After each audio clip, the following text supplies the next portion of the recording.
What if I told you that most of the needs you chase every day aren't even real? We're stepping into a world where your desires aren't really yours. They were planted in your mind by someone else. Humans are complex and largely unknown beings. One of the most important aspects of our existence is our instinctual dimension, the animalistic part of us that shapes our behavior through instincts. Psychology has a concept called conditioning, a phenomenon that affects all living creatures. For example, in winter, a sparrow learns where food is available or where it can find warmth. That's a simple form of conditioning. But there's a more dangerous level, sixth level conditioning. At this stage, reason takes a back seat, and the individual can no longer control their behavior. There's no clear rule, no logic for reward or repetition of the behavior. Scientists have even conditioned pigeons by showing them a specific color to press a button and get food. This technique is useful in rescue operations, but when applied without rules, it can push living beings to the brink of destruction. And worse, it also applies to humans. Take gambling, for instance. You don't know when you'll win or lose. This lack of a predictable pattern makes your mind crave repetition. Maslow's hierarchy says that once a need is satisfied, we move on to the next. But if this cycle gets entangled with unhealthy conditioning, the result can be dangerous. Did you know the human mind can be controlled entirely through its needs? Today, a mobile phone feels like a basic necessity, yet 20 years ago, we lived without it. Once a need forms, we can't ignore it. We chase it. And if the need is artificial or endless, human life strays from its natural path. That's where we hit a dangerous point. When someone or something creates a need within us without offering a real solution, it's no longer just a simple need. It's a kind of magic, a true spell, like drug addiction. An addict must fill a void inside just to feel normal, while someone who never had that need won't even understand why it must be satisfied. It is emphasized in various religions that in the end times we must be more mindful than ever of what we see and hear. Don't let needs into your mind that can't be satiated. One of the biggest tricks global Zionism plays on humanity today is creating the illusion of desire. We feel needs that aren't real, just illusions crafted by media. And here's the critical part. 90% of those illusions come from the media. One path to salvation in the end times is learning to control our needs. And that's exactly what fasting is for. A practice in living healthily in a world full of temptation. Fasting teaches us how to resist unreal and seductive desires.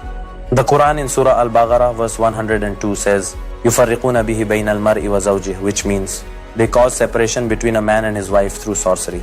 Here, the tool is sorcery. Sorcery means reason shuts down and illusion replaces reality.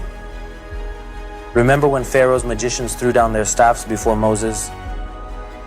People saw snakes, but in reality nothing had changed, nothing was really there. Their minds were tricked. Their eyes were bewitched.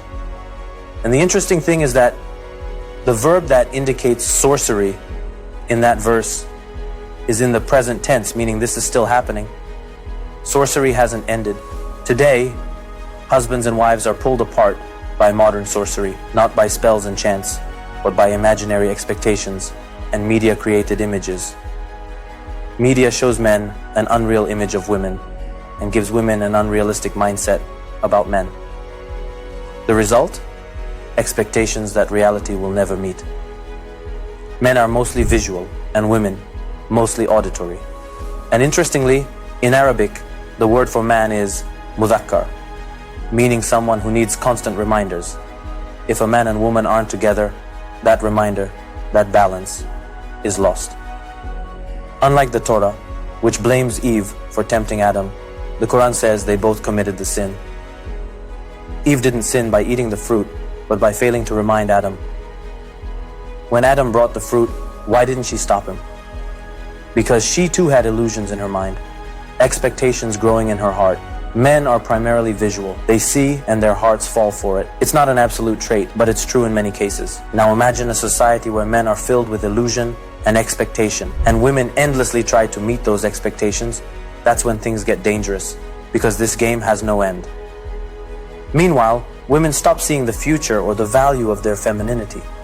They only focus on themselves, not their role or mission.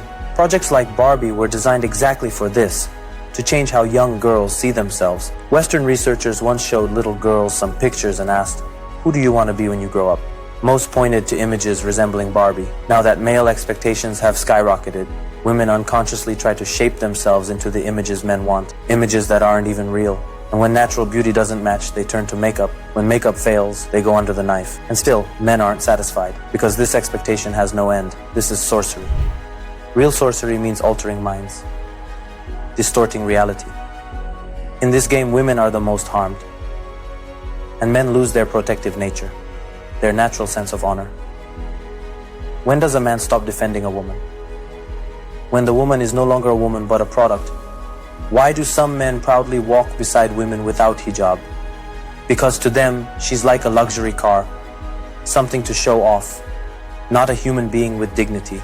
And this is where the importance of hijab becomes clear. It means a woman adorns herself for her own sake, not as an object for others' eyes. In the end, one key question remains. Are we truly living free lives, or are our minds trapped in games we don't even recognize? If we abandon artificial needs and open our eyes to media illusions, maybe, just maybe, we'll find ourselves again. Fasting, mental discipline, seeking truth, and returning to our humanity, these are the tools that can help us on this path. Maybe it's time we return to ourselves before it's too late.